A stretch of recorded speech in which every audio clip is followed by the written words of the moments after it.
Assalamualaikum semuanya. Apa kabar kalian? Semoga dalam keadaan sehat dan dilancarkan rezekinya oleh Allah. Amin ya robbal alamin.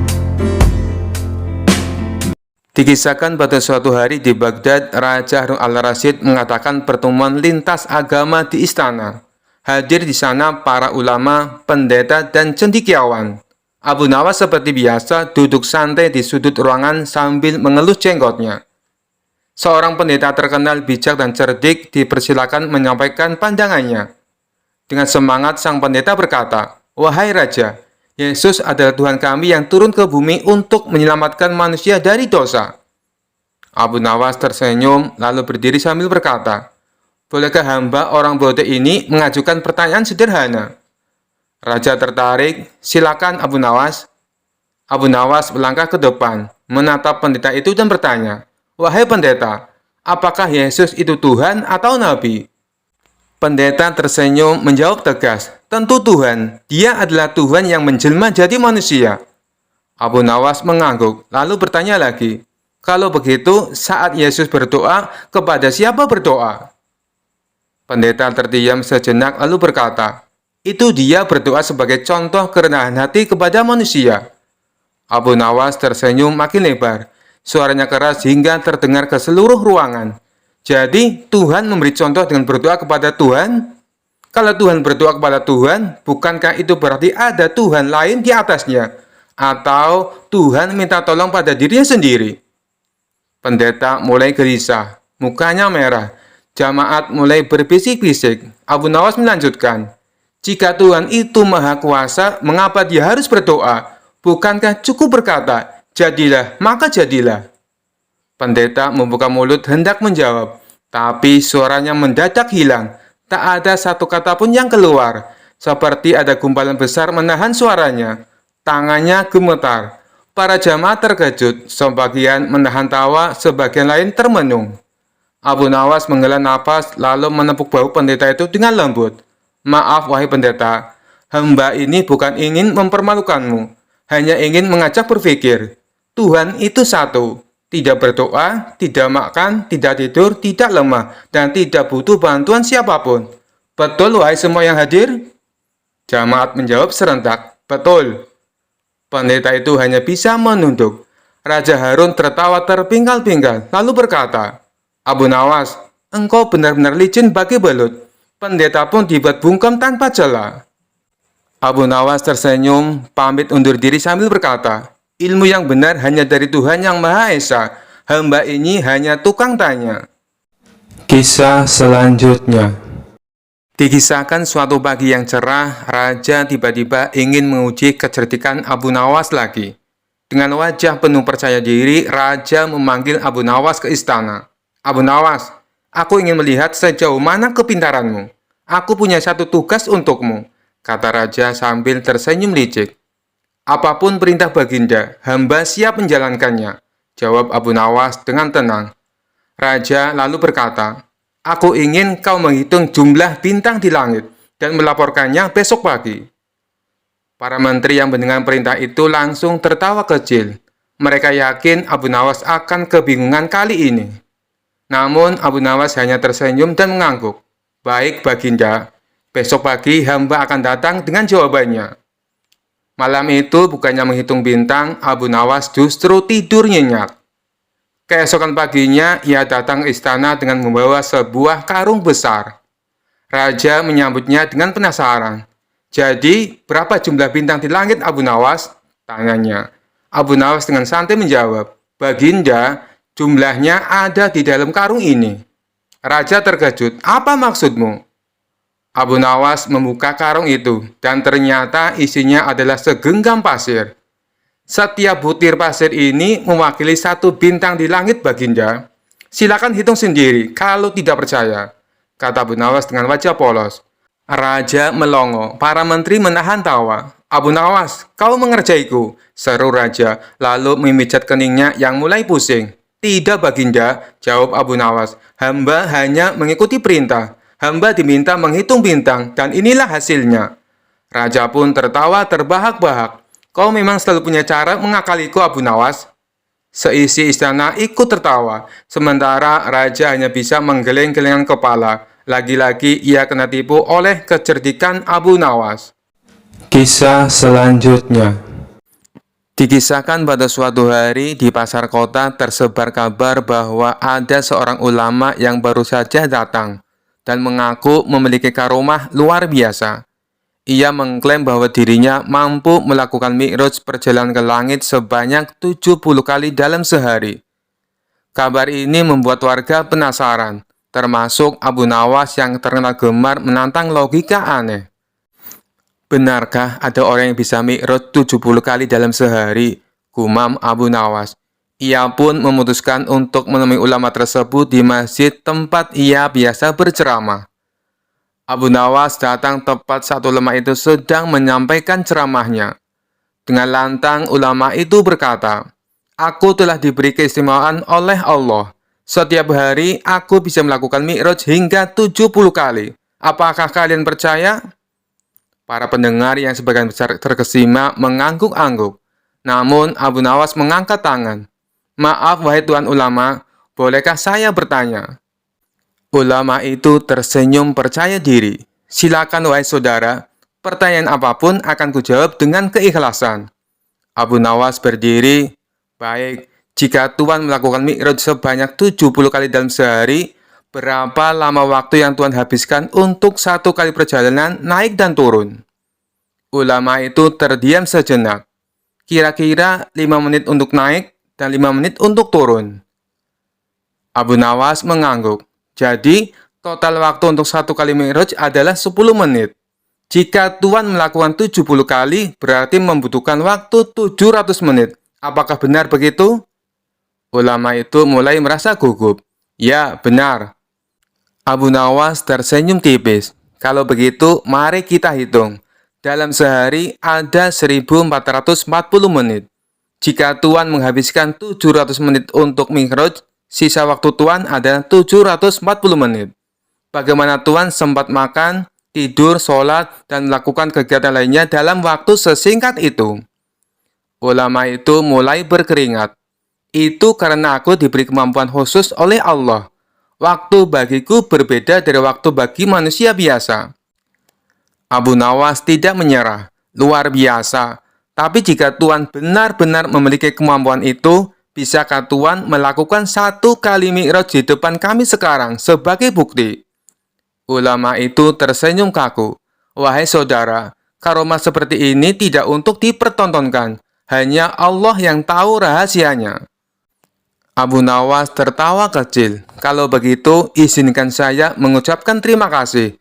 Karena sejak tadi Tuhan sudah menghibur kami semua dengan kisah mi'raj yang luar biasa." Para hadirin yang awalnya terpukau mulai menyadari keanehan klaim ulama tersebut. Mereka tersenyum dan tertawa kecil. Ulama tersebut yang merasa malu segera mengakhiri ceramahnya dan pergi dengan tergesa-gesa. Sejak saat itu, orang-orang lebih berhati-hati percaya pada klaim ajaib, terutama jika Abu Nawas ada di sekitar mereka. Kisah selanjutnya. Dikisahkan suatu hari Abu Nawas pergi ke pasar untuk membeli sayur. Di sana ia melihat seorang tukang sayur yang terkenal sangat pelit. Tukang sayur itu selalu menaikkan harga seenaknya dan bahkan tidak mau memberikan sedikit tambahan meskipun pembelinya sudah sering langganan. Abu Nawas mendekati lapak si tukang sayur dan berkata, "Wahai tuan, aku ingin membeli seikat bayam. Berapa harganya?" Tukang sayur itu menjawab dengan wajah ketus, "1 dirham, tidak boleh kurang." Abu Nawas pura-pura terkejut. "Wah, kenapa mahal sekali? Biasanya hanya setengah dirham." Tukang sayur mendengus. "Kalau tidak mau, silakan pergi. Aku tidak butuh pembeli cerewet." Abu Nawas berpikir sejenak lalu berkata, "Baiklah kalau begitu. Aku akan membelinya, tapi ada syaratnya." Tukang sayur mengangkat alis. "Syarat apa? Aku tidak suka syarat." Abu Nawas tersenyum. "Syaratnya mudah. Aku ingin kau menjual bayammu ini tanpa menggunakan huruf M saat berbicara denganku." Tukang sayur berpikir sebentar. "Mudah itu," katanya dengan percaya diri. "Baiklah, seikat sayur ini harganya 1 dirham." Tukang sayur terdiam. Baru saja ia hampir mengatakan dirham yang mengandung huruf M. Ia pun mencoba lagi. Baiklah, harganya hanya 1 dirham. Lagi-lagi ia terjebak. Abu Nawas tertawa kecil. Loh, kenapa tidak bisa? Katanya mudah. Tukang sayur mulai kesal. Ia mencoba lagi dengan hati-hati. Harganya satu. Karena terus kebingungan mencari kata lain, ia pun marah dan berteriak. Sudah, ambil saja bayam ini dan pergi dari sini. Abu Nawas langsung mengambil bayam itu dengan senyum lebar. Terima kasih wahai Tuan yang baik hati. Orang-orang di pasar tertawa melihat kejadian itu. Sejak saat itu, tukang sayur itu mulai belajar untuk tidak terlalu pelit lagi. Kisah selanjutnya. Suatu hari, raja memanggil Abu Nawas ke istana. Sang raja tampak penasaran dengan sebuah pertanyaan yang lama mengganggu pikirannya. Setelah Abu Nawas tiba, raja langsung bertanya tanpa basa-basi. Abu Nawas, aku punya pertanyaan yang mungkin hanya engkau yang bisa menjawabnya, kata raja sambil menatap Abu Nawas dengan serius. Jika Allah memang maha kuasa, lalu mengapa Allah masih menciptakan malaikat? Bukankah Allah bisa melakukan segalanya sendiri? Abu Nawas tersenyum mendengar pertanyaan itu. Ia tahu raja ingin mengujinya. Dengan tenang ia pun menjawab, wahai baginda raja, hamba akan menjawab, tapi hamba punya satu permintaan kecil. Raja mengangguk, apa itu? Bolehkah baginda, hamba jadikan contoh dalam jawaban ini? Kata Abu Nawas. Raja yang penasaran pun setuju, silakan Abu Nawas. Lalu Abu Nawas menunjuk salah satu pelayan raja yang berdiri di sisi tak jauh dari singgasana. Baginda, bukankah baginda bisa memerintahkan pelayan ini untuk membawakan segelas air untuk baginda? Raja mengangguk, tentu saja Abu Nawas, aku bisa memerintahkannya kapan saja. Tapi bukankah baginda bisa mengambil segelas air itu sendiri, tanpa perlu bantuan pelayan? Lanjut Abu Nawas. Raja tertawa kecil, ya benar, aku bisa melakukannya sendiri. Tapi mengapa harus repot jika ada pelayan? Nah, persis seperti itu baginda. Abu Nawas menjawab dengan tersenyum lebar. Allah memang maha kuasa, tapi Allah juga maha pengasih. Dia menciptakan malaikat untuk turut serta dalam pekerjaannya, sebagai bentuk rahmatnya, agar makhluk lain juga mendapat peran. Seperti halnya baginda raja yang punya kuasa untuk mengambil segelas air sendiri, tapi memilih memerintahkan pelayan untuk melakukannya. Raja tercengang dengan penjelasan Abu Nawas yang sederhana tapi mengena. Abu Nawas, jawabanmu memang cerdik dan luar biasa. Kau selalu bisa menjawab pertanyaanku dengan cara yang tidak pernah terpikirkan. Sejak hari itu, Raja semakin kagum dengan kecerdasan Abu Nawas. Kisah selanjutnya. Pada suatu hari, Abu Nawas sedang berjalan-jalan di pasar.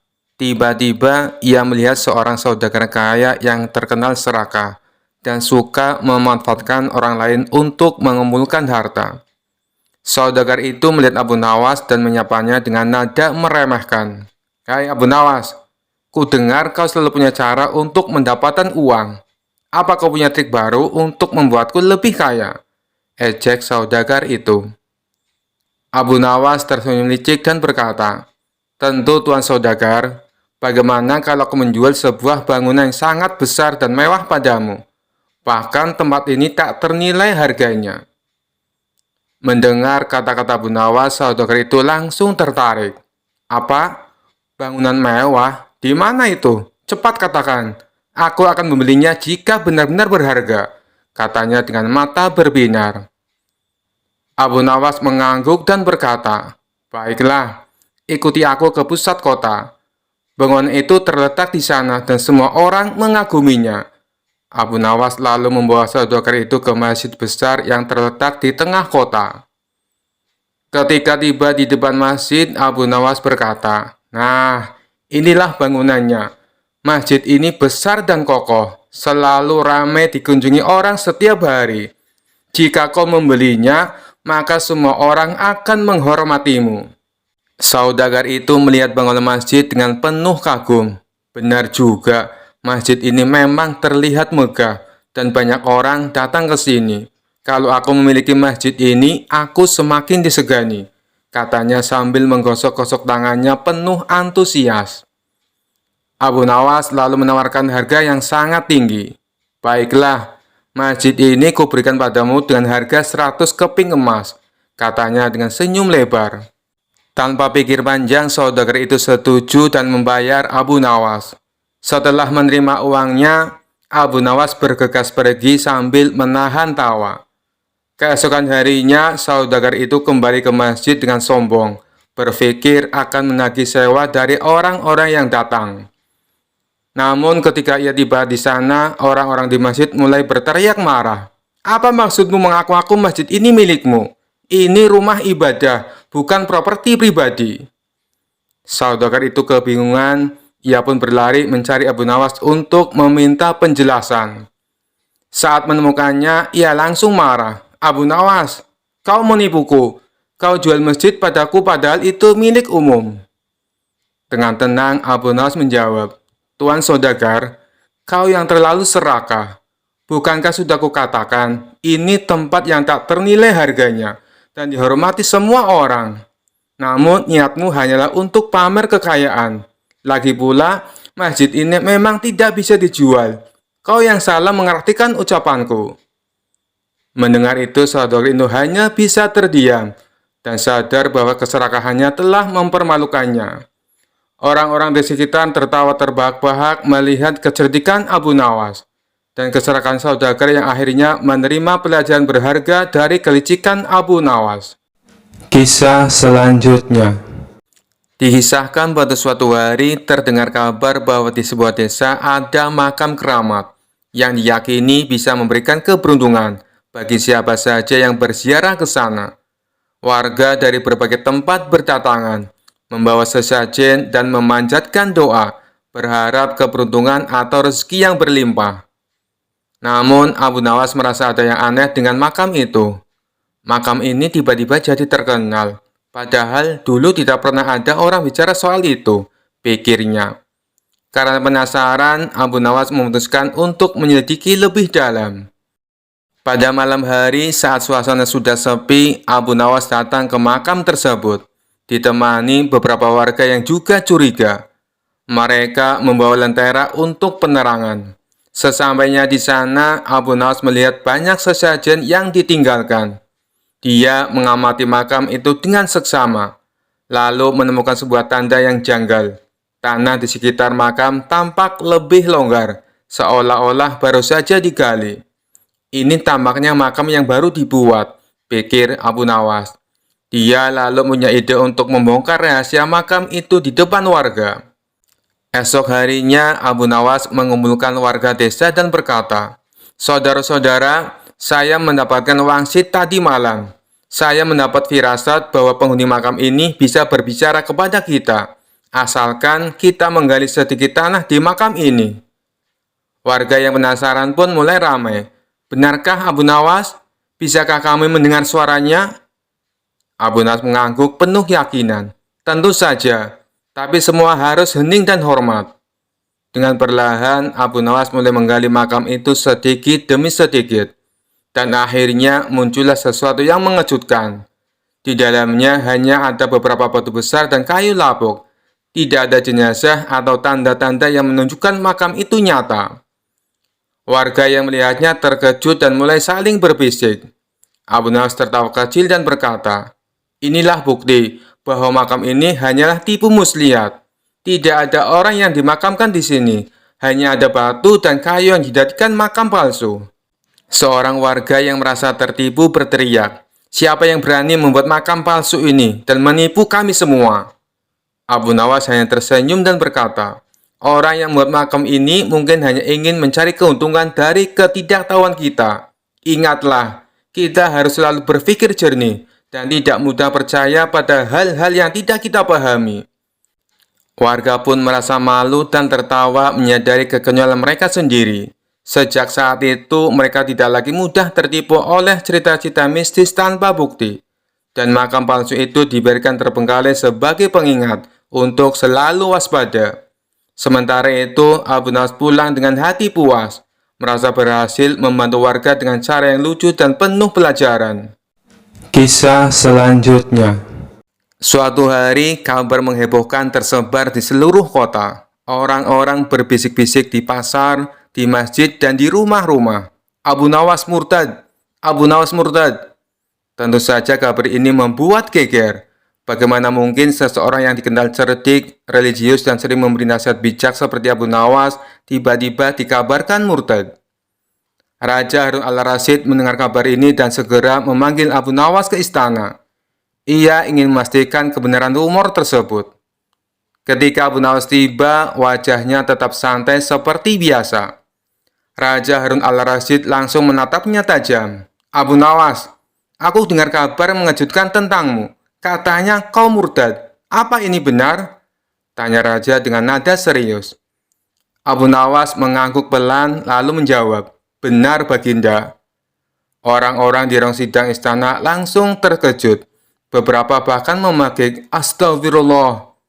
Namun raja tidak langsung marah. Ia mengenal Abu Nawas cukup baik untuk tahu ada sesuatu di balik pernyataan itu. Jelaskan Abu Nawas, kenapa kau mengaku murtad? Abu Nawas menarik nafas dalam-dalam dan berkata dengan nada tenang. Baginda, bukankah murtad itu artinya berpindah keyakinan? Benar, jawab raja. Dan bukankah pindah keyakinan itu berarti aku meninggalkan sesuatu yang salah menuju sesuatu yang benar? Lanjut Abu Nawas. Raja mengangguk meski mulai bingung. Lalu apa yang kau maksud? Abu Nawas tersenyum. Begini Baginda, kemarin aku menyadari bahwa selama ini aku terlalu percaya pada kekuatan uang, ketenaran, dan kedudukan. Itu semua salah. Jadi aku meninggalkan keyakinan itu dan kembali hanya percaya kepada Allah. Bukankah itu juga disebut murtad dari hal yang salah menuju kebenaran? Semua orang di ruangan terdiam. Raja pun akhirnya tertawa terbahak-bahak. Abu Nawas, kau memang cerdik. Kau membuat seluruh kota heboh hanya untuk menyampaikan pesan bahwa kita harus selalu percaya kepada Allah. Abu Nawas mengangguk sambil tersenyum. Baginda, terkadang pesan besar harus disampaikan dengan cara yang mengejutkan agar orang-orang ingat. Sejak itu, orang-orang di kota menyadari pentingnya introspeksi diri dan kembali kepada hal yang benar. Dan tentu saja Abu Nawas tetap menjadi bahan pembicaraan, tetapi kali ini dengan kekaguman bukan tuduhan. Kisah selanjutnya. Kisah ini berawal ketika Baginda Raja baru pulang dari negeri seberang. Ia pun menceritakan pengalamannya selama tinggal di sana, termasuk mengenai seorang pengawal pribadi Raja negeri seberang yang terkenal sakti. Si pengawal tersebut bisa muncul tiba-tiba tanpa diketahui dari mana ia datang. Mendengar cerita Baginda Raja, sang menteri pun merasa takjub. Maksud Paduka, pengawal itu bisa muncul tiba-tiba? Tanya sang menteri merasa heran. Benar wahai menteriku, saat itu saya sedang duduk dengan raja negeri seberang. Tapi di samping kanan kirinya tak ada seorang pun pengawal. Lalu saya coba tanya kepadanya, kenapa pengawalmu tidak mendampingi? Dia malah tersenyum. Kemudian dia teriak memanggil pengawalnya. Tiba-tiba di hadapan kami sudah berdiri seorang pengawal, yang entah datangnya dari mana, kata Baginda Raja menjelaskan. Bisa jadi pengawal tersebut sebenarnya adalah jin Paduka, timpal sang menteri. Mungkin juga bisa jadi dia adalah jin, balas Baginda Raja. Setelah mendengar cerita tersebut, sang menteri muncul ide akan sebuah tantangan. Kemudian ia mengungkapkan idenya tersebut kepada Baginda Raja. Paduka yang mulia, bukankah selama ini tantangan Paduka selalu berhasil dikalahkan Abu Nawas? Bagaimana kalau Abu Nawas ditantang seperti pengawal sakti itu? Kata sang menteri mengusulkan. Tantangan? Tantangan apa? Aku belum paham dengan maksudmu, tanya Baginda Raja bingung. Begini Paduka, Abu Nawas kita tantang hadir di depan Paduka. Tapi tidak boleh dengan jalan kaki, tidak boleh berkendaraan, dan tidak boleh kelihatan. Dia harus datang tiba-tiba seperti pengawal itu, kata sang menteri menjelaskan. Bagus sekali ide kamu, saya setuju. Kali ini Abu Nawas pasti akan kalah, balas Baginda Raja kegirangan. Tanpa membuang-buang waktu, Baginda Raja langsung memerintahkan beberapa pengawal untuk memanggil Abu Nawas. Singkat cerita, datanglah Abu Nawas menghadap Baginda Raja. "Wahai Abu Nawas, apakah kamu masih berani menerima tantanganku?" tanya Baginda Raja. "Tentu saja saya berani, Paduka. Tapi saya perlu tahu apa impiannya kalau saya berhasil," kata Abu Nawas balik bertanya. "Karena tantangan ini sangat sulit dan mustahil, hadiahnya akan aku tambah menjadi 1000 dinar. Tapi bila kamu gagal, sebagai hukumannya, kamu harus memandikan kuda-kuda istana selama sebulan. Dan semua hadiah yang selama ini aku berikan harus kamu kembalikan. Karena hadiah tersebut akan aku serahkan kepada menteriku, sebab dialah yang punya ide tantangan ini. Apa kamu bersedia?" tanya Baginda Raja kembali. Mendengar hadiah yang begitu besar, spontan Abu Nawas langsung tergiur. "Baik, Paduka yang mulia, saya sangat bersedia," sahut Abu Nawas dengan muka berseri-seri. Kemudian Baginda Raja memberitahu tantangan yang akan ia berikan. "Besok kamu harus ada di sini persis seperti sekarang ini, berdiri tepat di hadapanku. Tapi ada syaratnya. Kamu ke sini tidak boleh berjalan kaki, tidak boleh naik kendaraan, dan tidak boleh terlihat oleh siapapun. Pokoknya tahu-tahu kamu sudah ada di sini," jelas Baginda Raja. Seketika jantung Abu Nawas langsung berdebar kencang mendengar tantangan tersebut. "Ini tantangan yang mustahil. Mana mungkin aku bisa melakukannya," pikir Abu Nawas. Di tengah kebingungan Abu Nawas, Baginda Raja kembali berkata, "Kalau kamu membatalkan tantangan ini, itu saja kamu mengaku kalah. Dan itu berarti kamu harus menjalani hukuman dan menyerahkan semua hadiahmu kepada menteriku." Sementara sang menteri merasa puas dengan ide tantangan yang dimilikinya. "Mampus kau Abu Nawas, kau akan menderita selama sebulan," ucap sang menteri dalam hati. Nasi sudah menjadi bubur, Abu Nawas tak mungkin membatalkan tantangan tersebut. Ia pun lalu mohon diri kepada Baginda Raja untuk pamit pulang ke rumahnya. Setibanya di rumah, Abu Nawas duduk di teras rumah sambil memutar otaknya. Ia terus memikirkan cara agar terlepas dari hukuman. Namun sampai waktu menjelang sore, ia tak juga menemukan solusinya. Hampir saja Abu Nawas dibuat stres karena akan cerdiknya menemukan jalan buntu. Saat ia tengah termenung, salah seorang tetangganya lewat di depan rumah Abu Nawas dengan memanggul karung yang besar. Iseng-iseng Abu Nawas bertanya kepadanya, "Wahai kawan, apa yang kau bawa itu?" Tetangganya menjawab, "Kambing Abu Nawas." "Kambing? Kenapa tidak dituntun saja? Itu akan meringankan pekerjaanmu," kata Abu Nawas menyarankan. "Saya sengaja Abu Nawas, biar orang-orang tidak tahu," balas tetangganya. Dari situlah akhirnya Abu Nawas menemukan solusi atas tantangan Baginda Raja. Kemudian Abu Nawas pergi menemui menteri yang punya ide tantangan tersebut. "Tuan Menteri, sepertinya besok saya akan dihukum. Tapi bolehkah saya minta tolong?" pinta Abu Nawas. "Minta tolong apa?" tanya sang menteri. "Besok ambillah karung yang ada di rumahku dan bawalah ke hadapan Baginda Raja," ucap Abu Nawas. "Apa isi karung itu?" tanya sang menteri kembali. "Isinya semua hadiah dari Baginda Raja. Selama ini aku kumpulkan di dalam karung tersebut. Bukankah nantinya juga akan jadi milikmu?" ujar Abu Nawas. "Oh, baiklah Abu Nawas, saya siap," balas sang menteri. Esok paginya sang menteri menuju rumah Abu Nawas. Sesampainya di sana, ia hanya menjumpai istrinya. "Mana Abu Nawas?" tanya sang menteri. "Abu Nawas sudah berangkat ke istana," jawab istri Abu Nawas. Kemudian istri Abu Nawas menunjukkan karung yang akan dibawa oleh Tuan Menteri. Dengan hati gembira, sang menteri memanggulkan tersebut sampai ke istana. Meskipun terik matahari sangat panas tak membuat sang menteri merasa letih. karena rasa letihnya terobati dengan hadiah yang akan ia dapatkan. Setelah sang menteri tiba di istana, ia pun segera menghadap Baginda Raja. "Apa yang kau bawa itu? Dan mana Abu Nawas?" tanya Baginda Raja. "Bukannya Abu Nawas sudah ke sini?" kata istrinya. "Ia sudah berangkat dari pagi Paduka. Dan karung ini adalah semua hadiah yang Abu Nawas kumpulkan," jawab sang menteri. "Mana? Sampai saat ini Abu Nawas belum kelihatan."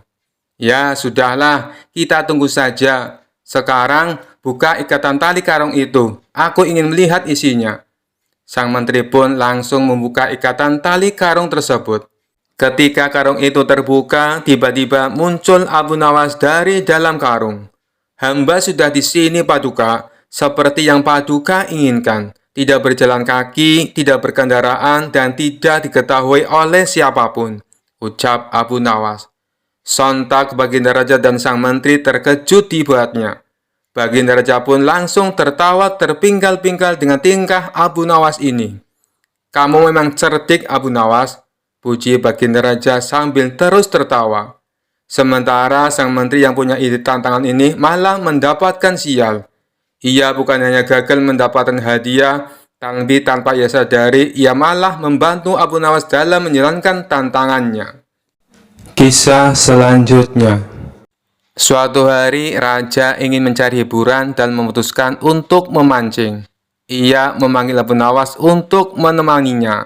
"Abu Nawas, hari ini kita akan pergi memancing di sungai," kata raja dengan semangat. Abu Nawas sedikit bingung, mengingat sudah lama tak turun hujan, dan sungai-sungai di daerah itu menjadi kering. Tetapi ia tidak berani menolak perintah raja. Hanya tersenyum sambil mengikuti keinginan Baginda Raja. Sesampainya di tepi sungai, raja terkejut melihat sungai itu kering kerontang, hanya menyisakan beberapa batuan dan lumpur. Namun tak ingin terlihat salah, raja berpura-pura tetap tenang dan bersikap seperti biasa. "Baiklah, Abu Nawas, kita mulai memancing di sini." Abu Nawas yang sudah ingin tertawa menahan dirinya. Ia kemudian berkata dengan nada serius, "Baginda, ikan-ikan di sini sangat pemalu. Kita harus memberi mereka umpan yang istimewa."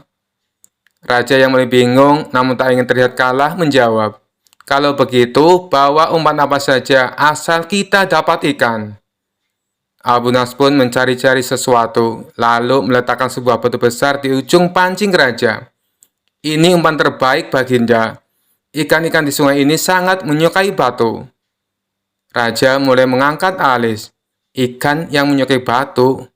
Tapi karena gengsi, ia tetap melanjutkan memancing sambil duduk penuh kesabaran, melemparkan pancingan berbatu ke sungai yang kering kerontang itu. Setelah beberapa saat, raja merasa aneh karena tak ada tanda-tanda ikan. "Abu Nawas, kemana ikannya? Aku tak merasakan tarikan sedikit pun." Abu Nawas menentawanya lagi dan berkata dengan wajah serius, "Baginda, saya rasa ikan-ikan di sungai ini sedang pergi piknik ke sungai sebelah. Maklum, air di sini sudah kering." Raja terdiam sejenak, lalu tersenyum menyadari kekonyolannya sendiri. Ia mulai tertawa keras sambil memukul-mukul punggung Abu Nawas. "Abu Nawas, kau sungguh pintar menghiburku. Lain kali kita pastikan sungainya penuh air dulu ya." Abu Nawas mengangguk sambil tersenyum. Dalam hati ia merasa lega karena berhasil membuat raja tertawa dengan pertolongan memancing yang tak akan pernah terlupakan. Kisah selanjutnya. Suatu hari Raja Harun al-Rasyid mendengar perdebatan di kalangan para ulama dan cendekiawan tentang siapakah yang lebih dulu ada di dunia, Nabi Adam ataukah manusia purba. Penasaran dengan jawaban yang pasti, Raja memanggil Abu Nawas, si cerdik yang selalu bisa menjawab pertanyaan sulit. Setibanya di istana, Raja langsung menyampaikan pertanyaannya. "Abu Nawas, aku ingin engkau menjawab sebuah pertanyaan yang membuatku bingung. Siapakah yang lebih dulu diciptakan, Nabi Adam atau manusia purba?" Abu Nawas tersenyum, memahami bahwa ini bukan pertanyaan yang mudah. Tapi seperti biasa, ia tidak kehilangan akal. Ia merenung sejenak, kemudian menjawab dengan penuh percaya diri. Tuanku yang mulia, izinkan hamba menjawab pertanyaan ini dengan logika yang sederhana, kata Abu Nawas dengan penuh hormat. Jika engkau memiliki dua benda, misalnya sebuah jam tangan antik dan sebuah jam yang baru saja keluar dari pabrik, jam manakah yang engkau katakan lebih dulu ada? Raja berpikir sejenak, lalu menjawab, tentu saja jam yang antik, karena sudah ada lebih lama daripada jam yang baru. Abu Nawas mengangguk dan melanjutkan, tepat sekali tuanku. Tetapi siapakah yang lebih penting bagi manusia saat ini? Jam antik yang indah tetapi mungkin tidak berfungsi lagi, atau jam baru yang berfungsi dengan baik dan akurat menunjukkan waktu? Raja berpikir lebih dalam dan berkata, tentu saja jam yang berfungsi, meskipun itu baru, karena kegunaannya lebih penting. Abu Nawas tersenyum lebar. Begitu pula dengan Nabi Adam, tuanku. Nabi Adam adalah manusia pertama yang diciptakan Allah sebagai nenek moyang kita dan yang mengajarkan kita bagaimana menjadi manusia sejati. Manusia purba, meskipun mungkin ada dalam sejarah yang panjang, mereka tidak seperti kita, tidak membawa ajaran dan pengetahuan yang kita miliki sekarang. Nabi Adam lebih dahulu sebagai manusia yang sempurna dan lengkap, dengan akal, ilmu, dan perintah dari Allah. Raja terdiam sejenak, merenungkan jawaban itu. Kemudian ia tertawa, puas dengan jawaban Abu Nawas yang cerdas dan penuh makna. Abu Nawas, seperti biasa engkau menjawab pertanyaanku dengan kecerdikanmu yang luar biasa. Aku tak bisa membantah logikamu. Engkau benar. Nabi Adam lebih dahulu sebagai manusia yang kita kenal. Dan manusia purba hanyalah bagian dari sejarah yang jauh dari kita sekarang. Abu Nawas tersenyum lalu berkata, terima kasih tuanku, hamba hanya menjawab dengan cara sederhana yang bisa dipahami oleh akal dan hati. Kisah selanjutnya. Entah kenapa hari itu baginda raja merasakan jenuh. Kekayaan yang berlimpah dan kekuasaan yang dimilikinya justru membuat dirinya bosan hidup di dalam istana. Lalu salah satu penasihat istana menyarankan supaya baginda raja pergi berburu ke hutan seperti biasanya. Namun saran tersebut ditolak. Baginda raja beralasan kegiatan tersebut sudah sering dilakukannya. Aku sudah bosan berburu ke hutan. Apakah ada saran yang lain? Tanya baginda raja. Sebenarnya apa sih yang membuat baginda raja bosan? Tanya balik penasehat istana. Aku bosan hidup di dalam istana. Aku jenuh dengan semua keadaan ini, jawab baginda raja. Oh, jadi intinya Paduka ingin mencari suasana yang baru. Saya ada ide Paduka yang mulia. Bagaimana kalau Paduka berkemah? Usul penasehat istana. Berkemah? Sama sekali aku tidak tertarik, balas baginda raja. Begini Paduka yang mulia, supaya kegiatan berkemah Paduka itu terkesan permainan. Bukankah selama ini Paduka ingin supaya Abu Nawas kalah? Ucap penasehat istana. Ya, memang. Tapi permainan apa yang ingin kau usulkan? Tanya baginda raja. Kemudian penasehat istana memberitahu tentang jenis permainan yang akan dilombakan. Ide kamu sangat cemerlang kali ini. Pasti dia akan kalah. Baiklah, sekarang juga panggil Abu Nawas kemari. Maka beberapa pengawal istana segera menuju rumah Abu Nawas. Singkat cerita, datanglah Abu Nawas ke istana menghadap baginda raja. Selamat datang Abu Nawas, mari meningkatlah dan duduk bersamaku, sambut baginda raja. Paduka sepertinya terlihat ceria, saya ikut berbahagia Paduka, balas Abu Nawas.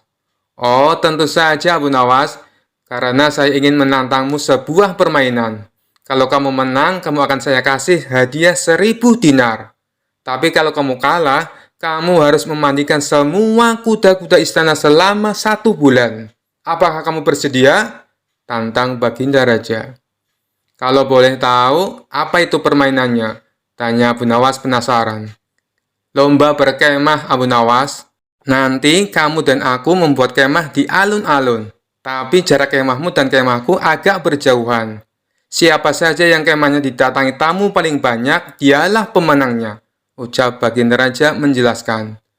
Sejenak Abu Nawas terdiam.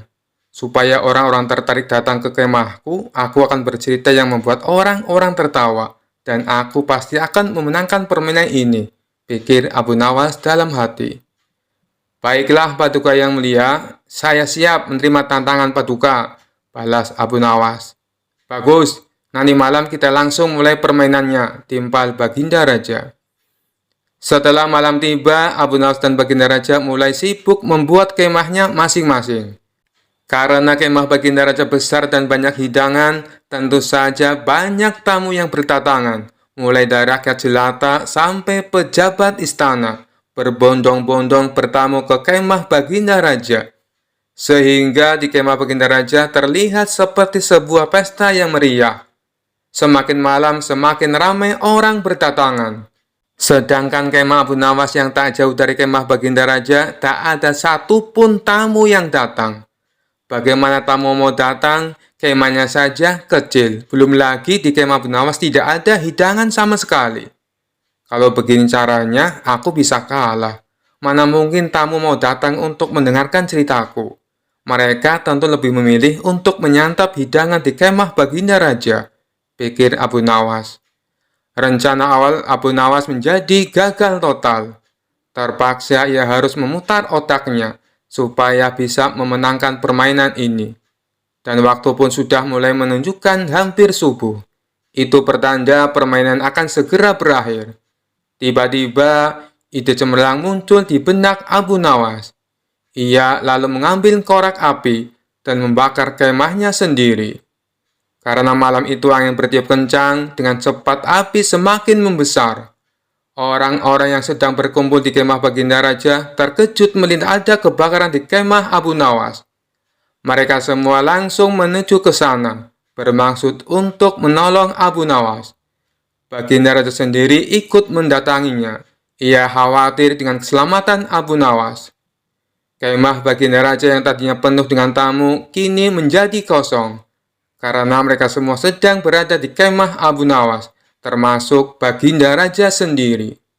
Tak berapa lama terdengar suara adzan subuh berkumandang. Alhamdulillah, teriak Abu Nawas kegirangan. Melihat hal itu, orang-orang pun menjadi heran.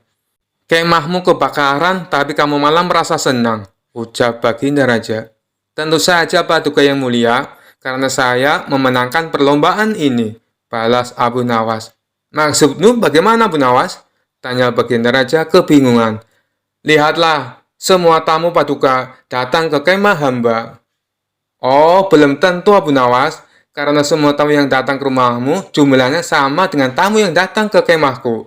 Berarti tidak ada yang menang, juga tidak ada yang kalah, bantah Baginda Raja. Waduh, Paduka salah menghitung. Saya lebih banyak, meskipun selisihnya cuma satu orang, yaitu Paduka Raja sendiri, ujar Abu Nawas. Untuk kesekian kalinya, Baginda Raja harus menerima kekalahan. Kamu memang cerdik, Abu Nawas, ucap Baginda Raja. Lalu salah satu kawan Abu Nawas yang kebetulan ada di situ bertanya kepadanya. Hei Abu Nawas, apa kamu tidak rugi? Kamu membakar kemahmu sendiri hanya untuk memenangkan permainan ini. Tapi dengan entengnya Abu Nawas menjawab, dengar ya kawan, harga kemahku cuma 10 dinar. Sedangkan hadiah yang akan aku dapatkan jumlahnya 1000 dinar. Kawannya itu langsung memuji kecerdikan Abu Nawas. Kisah selanjutnya. Dikisahkan pada suatu hari Baginda Raja sedang menyelenggarakan pesta besar-besaran untuk menyambut hari jadi negeri Baghdad. Pesta tersebut dipersembahkan untuk seluruh rakyat, baik yang miskin maupun yang kaya. Para pejabat istana dan rakyat jelata membaur menjadi satu, tanpa memandang status sosial. Mereka duduk bersama di tempat yang sama, dan makan di meja yang sama. Suasana semarak dan gegap gempita tampak dirasakan oleh seluruh rakyat masyarakat Baghdad. Baginda Raja pun ikut larut dalam kebahagiaan rakyatnya. Di tengah-tengah ramainya acara berlangsung, Baginda Raja berkata di hadapan orang-orang, "Wahai seluruh rakyatku, Hari ini adalah hari bahagia untuk kita semua. Dan untuk menambah semaraknya acara, saya akan membuat sayembara dengan hadiah uang yang banyak. Salah satu orang yang hadir bertanya kepada Baginda Raja, "Sayembara apa wahai Paduka yang mulia?" Baginda Raja menjawab, "Sayembaranya adalah mengaji Al-Quran. Barang siapa yang paling cepat menghatamkan Al-Quran, maka dialah pemenangnya." Kemudian salah satu warga yang lain kembali bertanya, "Ampun Paduka yang mulia, apakah sayembara tersebut hanya berlaku untuk pejabat istana atau berlaku untuk siapa saja?" Tanya salah satu rakyatnya. "Semua orang boleh mengikutinya, tidak ada pengecualian. Bagi yang mau ikut sayembara, nanti sehabis sholat isya, sayembara akan langsung dilaksanakan," tutur Baginda Raja. Mendengar hal itu, semua rakyat antusias untuk mengikuti sayembara. Singkat cerita, setelah mereka melaksanakan sholat isya berjamaah, seluruh rakyat berkumpul di halaman luas di depan istana. Mereka pun mulai membaca Al-Quran dari juz pertama, yaitu surat Al-Baqarah. Tidak berapa lama datanglah Abu Nawas. Ia heran kenapa banyak orang sibuk membaca Al-Quran. Ia pun lalu menghadap Baginda Raja. "Ada apa ini Paduka yang mulia?" tanya Abu Nawas. "Loh, kamu tidak tahu ya? Saya sedang mengadakan sayembara. Barang siapa yang paling pertama khatam Al-Quran, akan saya beri hadiah uang yang banyak," jawab Baginda Raja. "Oh, pantesan. Bolehkah saya ikut, Paduka?" tanya Abu Nawas kembali. "Tentu saja boleh. Tapi apa kamu yakin kamu bisa menang? Sementara mereka yang sedang mengaji sudah sampai juz kelima," kata Baginda Raja balik bertanya. "Insya Allah Paduka yang mulia," jawab Abu Nawas. Maka Abu Nawas dipersilakan mengikuti sayembara. Tapi bukannya mengambil Al-Quran, Abu Nawas malah mengambil makanan yang sudah tersedia di dalam ruang istana. Setelah selesai makan dan minum, Abu Nawas duduk istirahat sambil mengamati orang-orang yang sedang berlomba-lomba menghatamkan Al-Quran. Melihat hal itu, Baginda Raja pun menegurnya. "Hai Abu Nawas, malam sudah semakin larut. Kenapa kau tak bergegas membaca Al-Quran? Kamu jadi ikut sayembara atau tidak?" tanya Baginda Raja. "Tentu saja saya ikut Paduka yang mulia," jawab Abu Nawas. Ketika dirasa istirahatnya sudah cukup, Abu Nawas mengambil wudhu dan mengambil kitab Al-Quran yang sudah disediakan. Baru beberapa menit membaca Al-Quran, tiba-tiba Abu Nawas berteriak lantang, "Wahai Paduka yang mulia, Alhamdulillah saya sudah khatam. Jadi sayalah pemenangnya." Mendengar hal itu, para peserta lain terkejut dan tak percaya. Mereka pun mengajukan protes kepada Baginda Raja. "Itu tidak mungkin Paduka yang mulia. Abu Nawas pasti berbohong. Kami yang membacanya sehabis sholat isya saja baru sampai juz 10. Bagaimana mungkin Abu Nawas yang baru saja datang dan baru mulai membaca Al-Quran, tiba-tiba sudah khatam dalam waktu yang sangat singkat?" Protes salah satu peserta yang diiyakan oleh seluruh peserta lainnya. "Bagaimana Abu Nawas? Mereka semua tidak percaya sama kamu, termasuk saya. Apa buktinya kalau kamu sudah menghatamkan Al-Quran dalam waktu yang singkat?" tanya Baginda Raja heran. "Oh, itu saya cukup membaca surat Al-Ikhlas 3 kali. Dan itu sebagai bukti kalau saya sudah menghatamkan Al-Quran," jawab Abu Nawas. "Kenapa bisa begitu Abu Nawas?" tanya Baginda Raja kembali. "Bukankah Paduka sudah tahu, di dalam salah satu hadis, Rasulullah pernah bersabda, membaca satu kali surat Al-Ikhlas sama seperti membaca sepertiga dari Al-Quran. Kalau dibaca sampai 3 kali, berarti sama seperti membaca seluruh Al-Quran," tutur Abu Nawas menjelaskan. Mendengar penjelasan Abu Nawas, semua peserta yang ikut sayembara hanya bengong dan tak bisa membantah. Sementara Baginda Raja kagum dengan kecerdasan dan kecerdikan Abu Nawas. Akhirnya Abu Nawas lah yang dinobatkan sebagai pemenang untuk membawa hadiah uang dari Baginda Raja. Kisah selanjutnya. Pada suatu hari, Abu Nawas sedang berjalan sendirian di tengah malam yang sunyi. Saat itu, ia merasa ada sesuatu yang aneh mengikuti langkahnya. Ketika menoleh ke belakang, ternyata ada sosok menyeramkan, yaitu setan yang mengintainya dari jauh. Namun, Abu Nawas yang terkenal cerdik tidak merasa takut. Ia malah merasa ini kesempatan yang baik untuk mengerjai setan itu. Setan yang merasa Abu Nawas adalah manusia yang terkenal licik dan pintar ingin menguji kecerdikannya. Dengan tawa seram, ia mendekati Abu Nawas dan berkata, "Abu Nawas, aku tahu kau pintar, tapi kali ini kau tak akan bisa lolos dari jebakanku. Aku akan membuatmu menderita."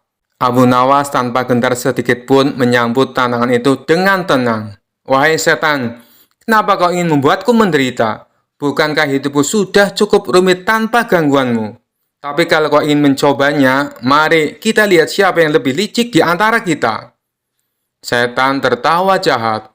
"Kau memang pintar bicara, Abu Nawas, tapi aku punya rencana jahat yang pasti membuatmu takut dan lari ketakutan."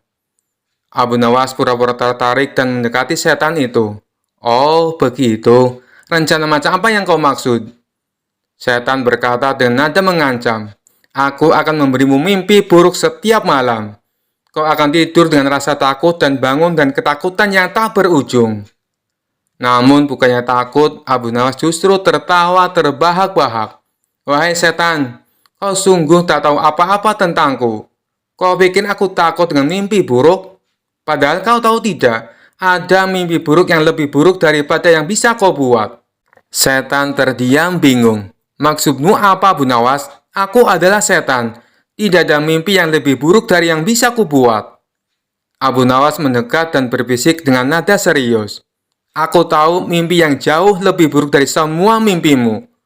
Bayangkan jika setiap malam kau bermimpi tentang istri-istriku datang menagih hutang, meminta uang belanja, dan menyuruhmu mencuci piring sampai pagi.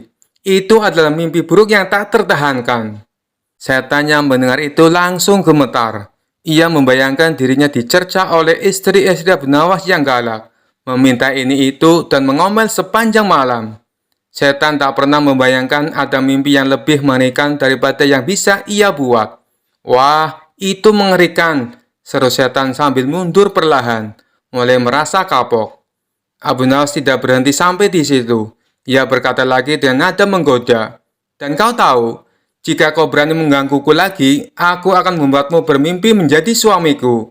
Kau akan dituntut ini itu setiap hari. Tidak hanya mimpi buruk, tapi kehidupan nyata yang penuh penderitaan." Setan semakin ketakutan. "Tidak, tidak, cukup. Aku tidak ingin berurusan denganmu lagi, Abu Nawas. Kau terlalu licik dan menyeramkan bagi setan sepertiku." Setan itu pun lari terbirit-birit, meninggalkan Abu Nawas sendirian di malam hari. Abu Nawas hanya tersenyum puas, merasa berhasil menakuti setan sampai kapok. Dan sejak hari itu, setan tidak pernah berani mendekati Abu Nawas lagi. Setiap kali ada setan lain yang bertanya, setan yang pernah ditipu itu selalu berkata, "Jangan pernah coba-coba mengganggu Abu Nawas. Dia bisa membuatmu mengalami mimpi buruk yang tak pernah kau bayangkan sebelumnya." Kisah selanjutnya. Dikisahkan pada suatu hari, Raja Harun al-Rasyid merasa lelah dengan berbagai perkara di kerajaannya, mulai dari kasus yang kecil hingga kasus yang besar.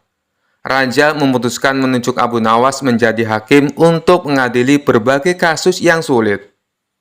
Ketika Abu Nawas baru duduk di kursi hakim, datanglah dua perkara yang berbeda. Yang pertama adalah seorang pemuda miskin yang tertangkap karena mencuri sandal di masjid. Yang kedua adalah seorang pejabat kerajaan yang tertangkap melakukan korupsi uang rakyat dalam jumlah yang besar. Raja dan seluruh rakyat berkumpul di ruang persidangan karena penasaran bagaimana Abu Nawas akan mengadili kedua kasus tersebut. Sidang pertama, maling sandal. Abu Nawas menatap pemuda miskin itu dan bertanya, "Mengapa kau mencuri sandal di masjid?" Pemuda itu menunduk malu dan menjawab, "Maaf Tuan Hakim, saya mencuri sandal karena saya tidak punya sandal untuk pulang, dan saya takut berjalan di jalanan berbatu tanpa alas kaki." Abu Nawas mengangguk lalu berkata, "Baiklah, karena kau hanya mencuri sepasang sandal dan mengakuinya dengan jujur, hukumannya adalah kau harus menyapu halaman masjid selama seminggu penuh." Pemuda itu lega dan berjanji tidak akan mengulangi perbuatannya. Sidang perkara koruptor. Setelah itu, giliran pejabat korup yang maju ke depan. Ia terlihat tenang dan penuh percaya diri.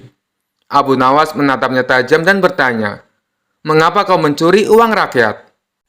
Pejabat itu tersenyum tipis dan berkata, "Saya tidak mencuri, Tuan Hakim. Saya hanya memanfaatkan peluang dan kebetulan uangnya sangat banyak. Jadi saya ambil sedikit untuk diri sendiri."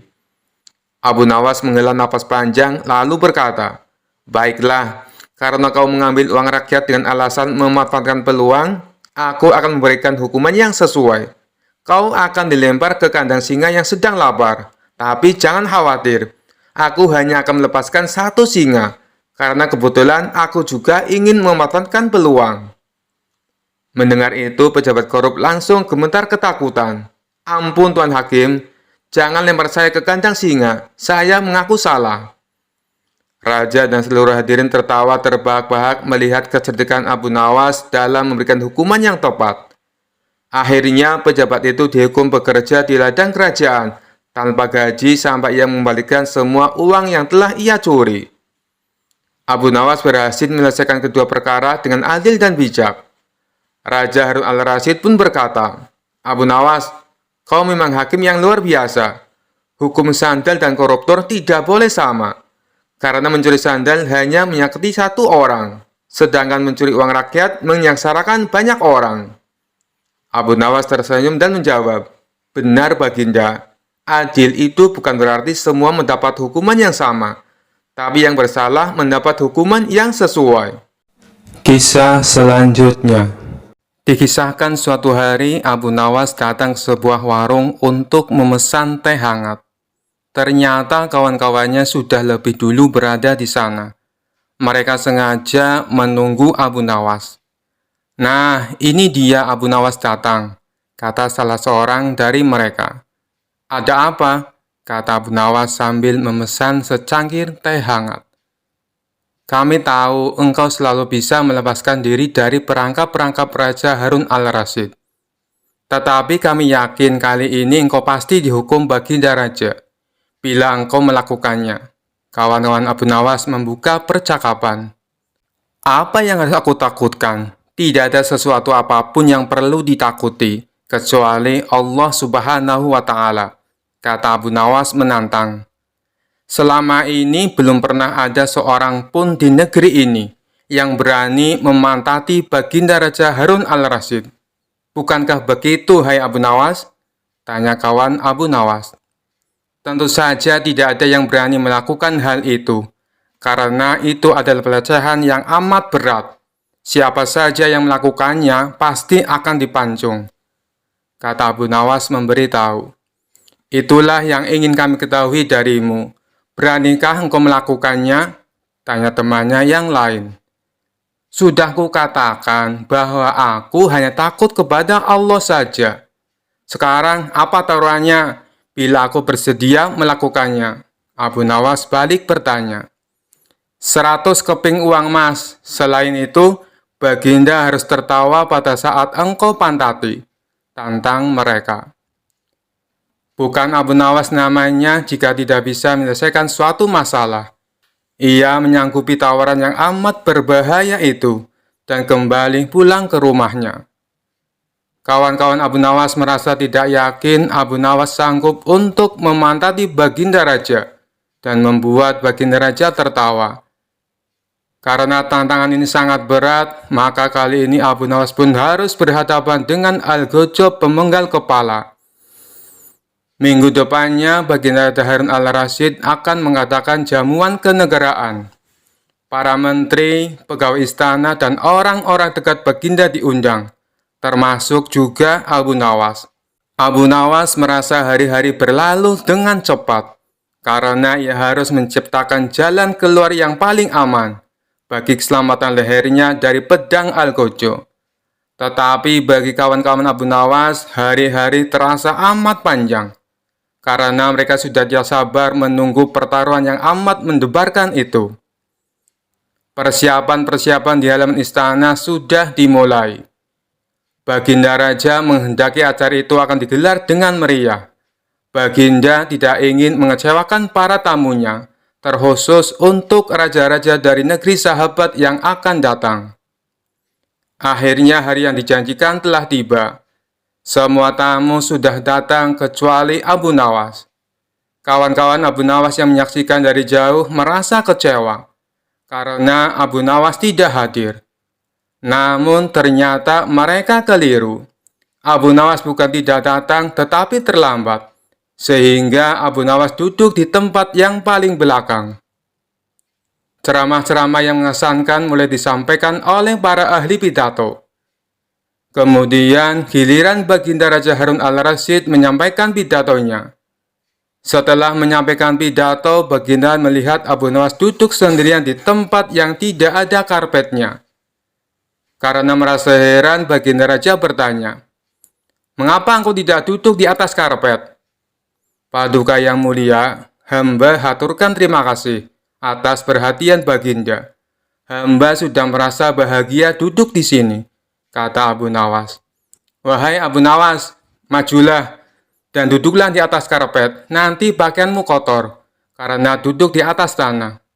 Baginda Raja menyarankan, "Ampun tuanku yang mulia, sebenarnya hamba sudah duduk di atas karpet," jawab Abu Nawas dengan santai. Baginda bingung mendengar pengakuan Abu Nawas, karena Baginda melihat sendiri Abu Nawas duduk di atas lantai. "Karpet yang mana, wahai Abu Nawas?" tanya Baginda masih bingung. "Karpet hamba sendiri, tuanku yang mulia. Sekarang hamba selalu membawa karpet kemanapun hamba pergi," kata Abu Nawas seolah-olah menyimpan misteri. "Tapi sejak tadi aku belum melihat karpet yang engkau bawa," kata Baginda Raja bertambah bingung. "Baiklah Baginda yang mulia, kalau memang ingin tahu, maka dengan senang hati hamba akan menunjukkan kepada Paduka yang mulia," kata Abu Nawas sambil beringsut-ringsut ke depan. Setelah cukup dekat dengan Baginda, Abu Nawas berdiri, kemudian menungging menunjukkan potongan karpet yang ditempelkan di bagian pantatnya. Abu Nawas kini seolah-olah memantati Baginda Raja Harun al-Rasyid. Melihat ada sepotong karpet menempel di pantat Abu Nawas, Baginda Raja tak bisa memendung tawa, sehingga beliau tertawa terpingkal-pingkal, diikuti oleh para tamu yang datang. Menyaksikan kejadian yang mengerikan itu, kawan-kawan Abu Nawas merasa kagum. Mereka harus rela melepas 100 keping uang emas untuk Abu Nawas. Sekian dulu perjumpaan kita kali ini. Sampai bertemu lagi di kisah-kisah selanjutnya. Terima kasih yang sudah subscribe dan setia menonton channel ini. Wassalamualaikum warahmatullahi wabarakatuh.